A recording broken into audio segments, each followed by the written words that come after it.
Student, स्वागत है आपके अपने YouTube channel GTS study centre में। स्टूडेंट, होमवर्क इन लोगों को दिया गया था और होमवर्क आज हम लोग ओरली पूछेंगे इन लोगों से कि क्या था और कितने लोग को याद है। आइए देखते हैं। सबसे पहले तो वही देख लेते हैं, कितने लोग को याद है जी। हाथ खड़ा कीजिए, कितने लोगों को याद है। Very good. लड़का लोग में कितने लोग को याद है, हाथ खड़ा कीजिए। देखिए भाई, मात्र एक लड़का को याद है। चलिए, और लड़की लोग में थोड़ा दिखाइए हाथ, कितने लोग खड़ा। देख लीजिए इन लोग कितना माँ बाप का पैसा का यूज कर रहा है, उसको अंदाज़ा लगा सकते हैं आप लोग। चलिए, तो बिना लेट के हम लोग स्टार्ट करते हैं सेशन को। और हमारा जो आज का साइंस का टॉपिक होगा वो है क्या है, न्यूरॉन्स, यानी कि तंत्रिका कोशिका। तंत्रिका कोशिका, ठीक है। चलिए, सबसे पहले तो आप हमको बताइए कि अगर हम नर्वस की बात करते हैं तो आप हमको बताइए कि उसका निर्माण कैसे होता है। हाँ, बहुत सारे न्यूरॉन्स मिलकर किसका निर्माण करवाते हैं, नर्वस का निर्माण करवाते हैं ना। अगर न्यूरॉन्स की बात करें तो न्यूरॉन्स जो होता है वो तंत्रिका तंत्र की क्या होती है, हाँ, संरचनात्मक और क्रियात्मक इकाई होती है। स्ट्रक्चरल और फंक्शनल यूनिट होता है, ठीक है ना। अगर हम बात करें आपसे तो आप बताएंगे कि न्यूरॉन्स किसको लेकर जाने वाली कोशिका है,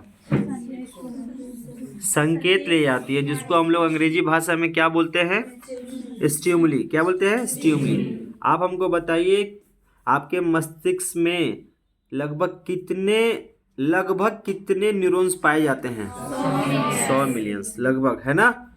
आपसे कोई पूछेगा कि मानव शरीर की सबसे लंबी कोशिका, तो क्या बताइएगा।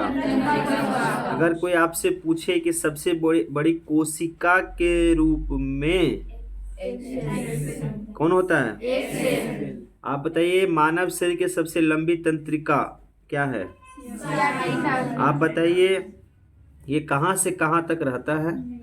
ये स्पाइनल कॉर्ड से कहाँ तक, पैर के अंगूठे तक ये रहता है। आप हमको बताइए कि इसका स्ट्रक्चर, हम पूछ रहे हैं न्यूरॉन्स का स्ट्रक्चर, तो स्ट्रक्चर में बताइएगा।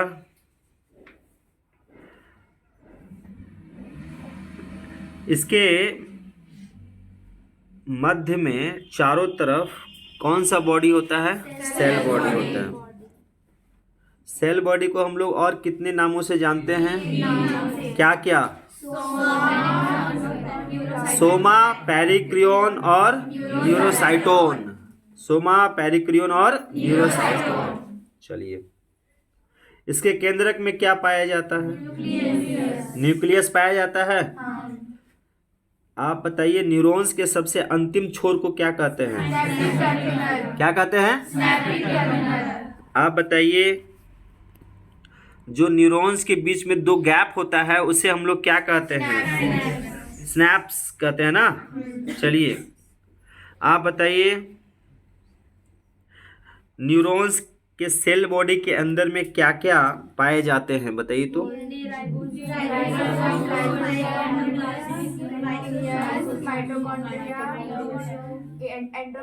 बोलिए। न्यूक्लियस, कोशिका झिल्ली, डीएनए, राइबोसोम, एंडोक्रेटिकुलम्स, माइटोकॉन्ड्रिया, लाइसोसोम, साइटोप्लाज्म, ग्लॉजिका इत्यादि पाए जाते हैं, है ना। चलिए, अगर हम आपसे पूछें कि पार्ट्स ऑफ न्यूरॉन्स की अगर हम चर्चा करते हैं तो आप हमको बताइए कि इसमें एक ऐसा भाग है जो शाखाओं में विभाजित होता है, अलग अलग शाखाओं में विभाजित, उसे क्या कहते हैं, डेंड्रॉन्स कहते हैं, जिससे हम लोग और क्या कह सकते हैं, डेंड्राइट्स, ठीक है। ब्रांचेज अलग अलग होता है डेंड्राइट्स का, है ना। और एक जैसे एक नहीं ब्रांच निकला हुआ, एक हो गया आपको डेंड्रॉन, और उससे अलग अलग निकला हुआ तो वो क्या हो गया, डेंड्राइट्स। चलिए, बताइए कौन, मतलब अगर हम बात करेंगे कि सिग्नल को आगे कौन भेजता है, एक्सॉन। चलिए, और अलग अलग भागों से सूचनाओं का ग्रहण करने का काम किसका है? डेंड्राइट्स का है। किसका है? और ये कौन सा रंग का होता है? लाल, ऑरेंज या फिर लाल। और एक्सॉन कौन सा रंग का होता है? नीला होता है। ठीक है, चलिए उसके बाद हम बात करेंगे ग्रैनुलस का। किसका? ग्रैनुलस। यानी आप बताइए ग्रैनुलस का जो स्थान है वो कहाँ पे है? Endoplasmic reticulum. और ये कार्य क्या है इसका? प्रोटीन संश्लेषण। ठीक है ना। चलिए आगे बताइएगा आप लोग। पार्ट्स ऑफ न्यूरॉन था।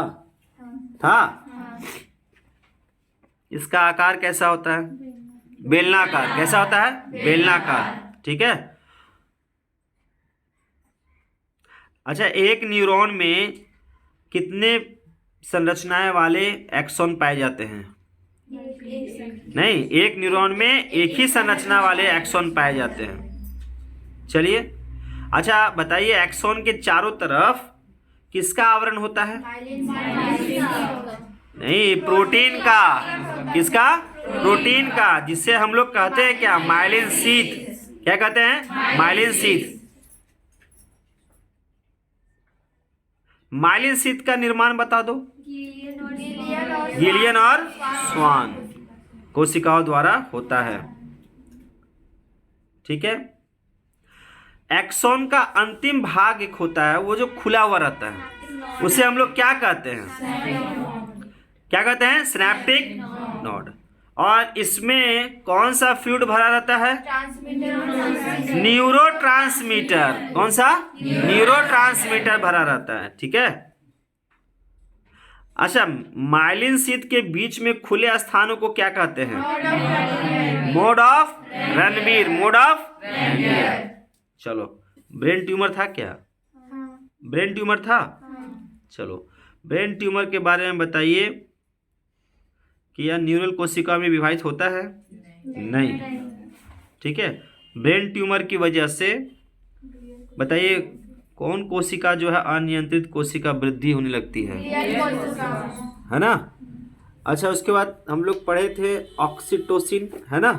ऑक्सीटोसिन में बताइए कौन सा हार्मोन? उसे हम, ठीक है, ऑक्सीटोसिन जो है वो बताइए कहाँ से निकलती है? पीयूष ग्रंथि से।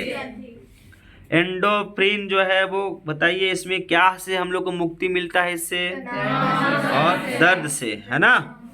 चलिए बताइए, सेरोटोनिन से क्या हम लोगों को? ये आशावाद, संतुष्टि, है ना। और ये कौन सा न्यूरो क्या है? ये एक न्यूरोट्रांसमीटर है। चलिए, डोपामाइन भी था ना, डोपामाइन के बारे में बता दीजिए। खुशी की, हाँ। चलिए, उसके बाद न्यूरॉन्स कितने प्रकार के हैं? 3 प्रकार के। कौन कौन? सेंसरी न्यूरॉन्स, इंटर न्यूरॉन्स और मोटर न्यूरॉन्स। चलो बताओ, सेंसरी न्यूरॉन्स किसे कहते हैं? जो ऑर्गन से मस्तिष्क को संरचना भेजता है। हाँ, ऑर्गन से संरचना मैसेज भेजता है। सीधा सीधी बात, मैसेज भेजता है ना। उसके बाद इंटर न्यूरॉन्स क्या करता है? चलिए, उसके बाद मोटर न्यूरॉन क्या करता है? देखिए भाई, ये सब इंपॉर्टेंट है, इसको इग्नोर बिल्कुल भी मत कीजिए। आप लोग जितने भी रेलवे के स्टूडेंट लोग हैं, अगर याद नहीं कर रहे, पढ़ाई नहीं कर रहे हैं, तो बहुत बड़ा गलती कर रहे हैं आप लोग। ध्यान रखिएगा। और कहते हैं ना, बूंद बूंद से तालाब भरता है, तो उसी प्रकार से अगर आप डेली कंसिस्टेंसी आपका रहेगा पढ़ाई के अंदर में, तो ही आप एग्ज़ाम क्रैक कर पाइएगा। अन्यथा अगर आप सोचिएगा एक दिन पढ़ें और 2-4 दिन नहीं पढ़ें, फिर अगला दिन पढ़ लेंगे, तो आप समझिए कि वो आपके अंदर में कंसिस्टेंसी नहीं है और आप एग्ज़ाम क्रैक नहीं कर पाइएगा। याद रखिएगा, बहुत सारे धुरंधर स्टूडेंट लोग जो है वो तैयारी कर रहे हैं, समझ रहे बात को, और ये कर चुके हैं। वो सिर्फ वेट एंड वॉच कर रहे हैं एग्ज़ाम कब कंडक्ट करवाएगा रेलवे, बस उसी का इंतज़ार कर रहे हैं। उन लोग सारा कुछ पिया हुआ, science, physics, chemistry, math, technician, math, English, जो भी आता है, इंग्लिश तो नहीं, मैथ, रीजनिंग, जितना भी आता है सब पी के बैठा हुआ है। ठीक है। तो भैया अगर उनको फाइट देना है तो इस सब को हल्का में मत लीजिए, ये आपको याद करना ही पड़ेगा। तो यहीं तक था यहाँ पे। हाँ चलिए, तो नर्वस सिस्टम को हम लोग कितने भागों में बांटते हैं बता दीजिए। 2 भागों में। कौन कौन सा? पेरिफेरल नर्वस सिस्टम है ना। तो यहाँ से हम लोग कल स्टार्ट करेंगे, ठीक है। चलिए अब आते हैं ज्योग्राफी के तरफ। ज्योग्राफी बता दो कितने लोग पढ़े हो, कितने लोग याद किए, बस हाथ खड़ा करके दिखा दो। यार देखो लड़का लोग का रेशियो बहुत ख़राब है, बहुत ज़्यादा ख़राब है। पता नहीं क्यों इन लोगों का क्या ही मानसिकता है, बट डोंट वरी। कहते हैं कि अच्छे अच्छे कुछ समय जो है वो कहाँ लेके आ जाता है, रोड पे, है ना। तो चलिए दक्षिण अमेरिका के बारे में हम लोग पढ़ने वाले हैं। उससे पहले हम लोग अमेरिका को जान जाते हैं, है ना।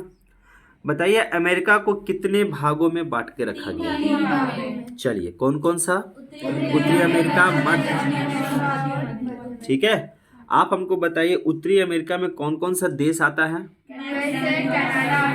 हाँ, कनाडा, यूएसए और मैक्सिको। और मध्य अमेरिका में 7 देश आते हैं ना। चलिए इनका नाम बता सकते हैं कोई? हाँ आप इसका नाम जान सकते हैं। पहला पनामा, दूसरा ग्वाटेमाला, तीसरा आप विलीज, फिर चौथा है होंडुरम, फिर है 5वां है निकारागुआ, फिर क्या है कोस्टा रिका, फिर है आपका शायद साल्वेडोर, शायद यही है। ये हो गया ना 7 गो। हाँ दक्षिण अफ्रीका बता दीजिए कितना है? 13 है, कुल 13 देश है, ठीक है। और इस 13 देशों में समुद्री तटीय सीमा वाले देश जो होते हैं वो 11 देश हैं, और स्थल सीमा बाकी जो है वो क्या है? स्थल। तो ये आप लोग याद रखिएगा, ठीक है। तो चलिए हम लोग स्टार्ट करते हैं। सबसे पहले दक्षिण अमेरिका के बारे में ही पढ़ लेते हैं, ठीक है। दक्षिण अमेरिका में अगर हम बात करेंगे, कौन ऐसा 2 देश है जिसकी सीमा ब्राजील से नहीं लगती है? तो हाँ तो उसका नाम क्या है? जोर से बोलिए। चिली और इक्वाडोर। चलिए आप अगर हम आपसे बात करें और आपसे पूछे कि दक्षिण अमेरिका में बताइए कौन सी 2 रेखाएं गुजरती हैं? भूमध्य रेखा और मकर रेखा। Very good. भूमध्य रेखा की अगर बात करें तो वह कौन कौन से देश से होकर गुजरती है? हाँ ब्राजील, इक्वाडोर और कोलंबिया, इससे होकर गुजरती है भूमध्य रेखा। अगर हम बात करें दक्षिण अफ्रीका में मकर रेखा की, तो बताइए कौन से देश से होकर गुजरता है? चिली, अर्जेंटीना, पैराग्वे और ब्राजील। याद रखिएगा दक्षिण अमेरिका में ब्राजील एक ऐसा देश है जहां से दोनों रेखाएं गुजरती है, यानी कि मकर रेखा और भूमध्य रेखा। क्लियर है? उसके बाद दक्षिण अमेरिका के पर्वत के बारे में बात करते हैं। तो आप हमको बताइए, वहां पे एक पर्वत है जिसका नाम है एंडीज पर्वत। एंडीज पर्वत बताइए विश्व की सबसे लंबी पर्वत श्रेणी में है, यस या नो? इसकी लंबाई लंबाई बता दीजिए। 7200, ठीक है। बताइए माउंट कोटोपैक्सी और माउंट चिम्बारोजा ये कहाँ पे स्थित है? इक्वाडोर। Very good.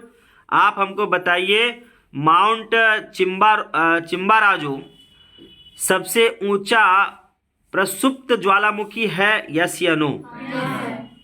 और अगर हम प्रसुप्त का बात कहें तो प्रसुप्त का मतलब क्या होता है? हाँ प्रसुप्त का मतलब होता है जो वर्तमान में सक्रिय नहीं है लेकिन बाद में सक्रिय हो सकते हैं। इसी प्रकार के ज्वालामुखी को हम लोग क्या कहते हैं? प्रसुप्त कहते हैं। चलिए उसके बाद अगर हम बात करें ओजस एंडेज सलाडो, ये कहाँ स्थित है? अर्जेंटीना में, ठीक है। और कहा जाता है कि अर्जेंटीना का यह सबसे सक्रिय ज्वालामुखी है। देखिए भाई लोग बच्चा लोग ध्यान दीजिए, आप लोग जो चेहरा जो डाउन करते हैं ना, इसका मतलब है, हाँ ये भी ठीक है, रख दीजिए।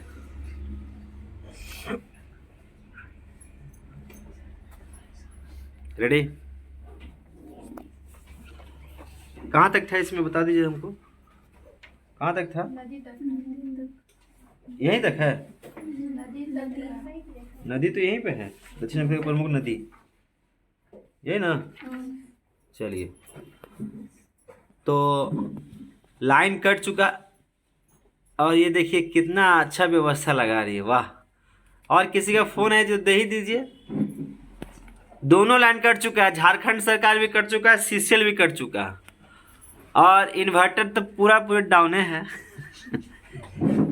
क्यों? क्योंकि हम लोग को इन्वर्टर का कभी जरूरत ही नहीं पड़ा है कि इन्वर्टर रखे हम लोग। झारखंड सरकार भी रहता है और सीसीएल भी कटता है। मौसम चूंकि खराब है इसीलिए जो है ये लाइन दोनों आज कट चुका है, झारखंड सरकार का भी और सीसीएल का भी। खैर चलिए हम लोग आगे चलते हैं और बात करते हैं फटाफट। बताइए सबसे बड़ा सक्रिय ज्वालामुखी का नाम बताइए तो? मोना लोवा। ये आपका जो है विश्व का सबसे बड़ा और सक्रिय ज्वालामुखी, यस या नो? फिर बताइए आप सबसे अधिक सक्रिय ज्वालामुखी बताइए। किलायु।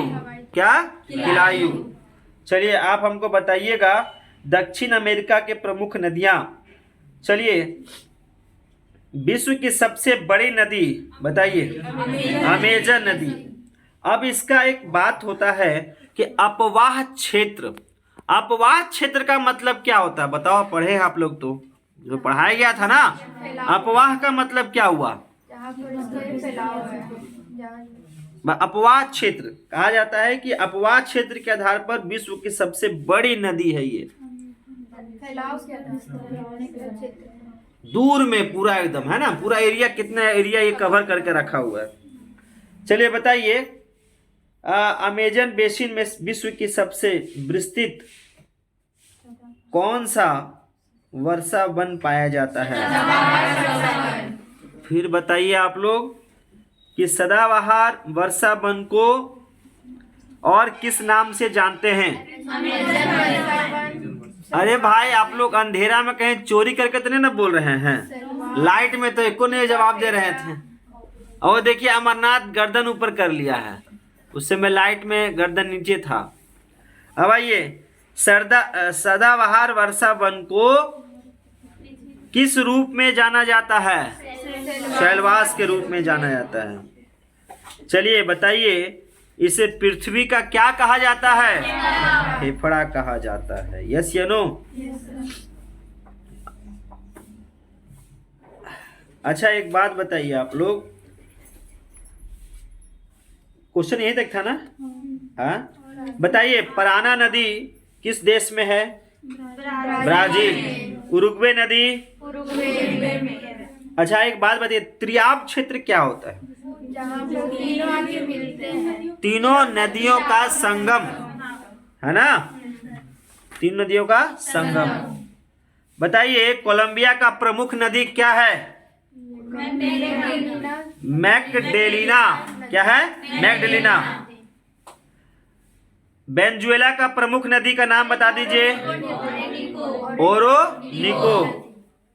बताइए यह कौन से पठार और नदी के साथ मिलकर बहती है? केरू नदी के साथ मिलकर यह बहती है। बताइए एंजल जलप्रपात की ऊंचाई कितनी है? बताइए विश्व का सबसे ऊंचा जलप्रपात कौन सा है? कौन सी नदी पर है? चलिए बताइए साउथ अमेरिका के ब्राजील से कौन सा नदी प्रागवे नदी और उरुग्वे नदी जो निकलती है, और ये तीनों का जो मिलान होता है, तो आपको उत्तर देना है ब्राजील वाला है ना, तो उससे हम लोग त्रियाब क्षेत्र कहते हैं। बताइए कौन सा नदी जो है? पराना नदी। ठीक है, ये तीनों एक साथ मिलकर जाके महासागर में जाके मिल जाती है। तो यही आपका था ना होमवर्क। चलिए तो स्टूडेंट लाइन तो कट चुका है और आप देख सकते हैं लाइन बिल्कुल भी नहीं है, और जो भी स्टूडेंट इस वीडियो को देख रहे हैं, अगर पसंद आ रहा होगा वीडियो तो ज़रूर सब्सक्राइब कीजिए और शेयर कीजिए। मिलते हैं नेक्स्ट वीडियो में, तब तक ख्याल रखिए, टेक केयर, बाय बाय।